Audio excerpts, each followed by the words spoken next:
যে 3টা ভূমিকম্প এখনো আসা বাকি আছে। নবীজি বলেছেন একটা পৃথিবীর পূর্ব দিকে হবে। পূর্ব দিক কোন দিক?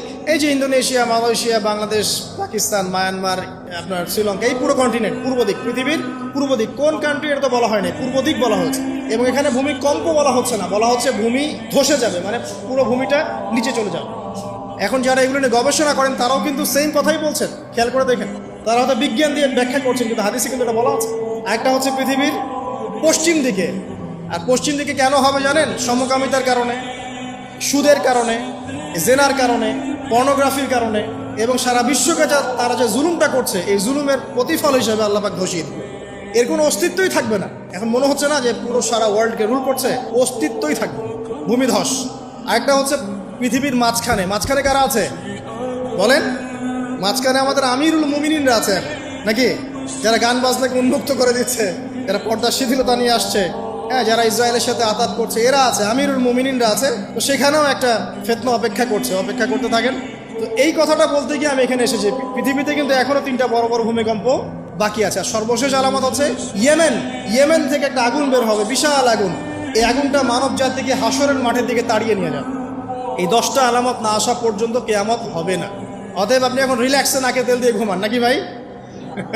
এই 10টা আলামত না আসা পর্যন্ত কিয়ামত হচ্ছে না। তবে এই 10টা আলামত আসার পটভূমি কিন্তু তৈরি হয়ে যাচ্ছে, এটা আমাদের খেয়াল করতে হবে। আচ্ছা আসেন, এই যে শুআয়ব আলাইহিস সালামের কওমকে যে ভূমিকম্প দিয়ে ধ্বংস করা হলো, এই ভূমিকম্প কখন আসে?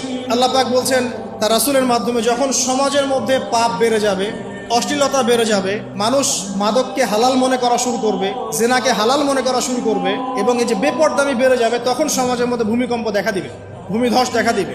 গান বাজনা, বাদ্যযন্ত্রকে মানুষ হালাল মনে করা শুরু করবে, তখন এগুলো আসবে। তো এগুলো কি আসার বাকি আছে? এখন কি মনে হচ্ছে? আল্লাহ পাক আমাদেরকে হেফাজত করুন, আমিন। বাঁচার উপায় কি? ওই যে বললাম, রব্বানা বলেন, আতিনা মিন লাদুনকা রাহমা ওয়া হাইয়্ লানা মিন আমরিনা রাশাদা। এভাবেই ইতিহাস নিজেকে পুনরাবৃত্তি ঘটিয়েছে। ইতিহাস পড়ে দেখেন, আমি নিজে হিস্ট্রির ছাত্র, আপনি পড়ে দেখবেন, পুরো ঐতিহাসিক পটভূমি পড়ে দেখবেন, মানুষ এই ঊনবিংশ শতাব্দী আসার আগে এত অশ্লীল ছিল না।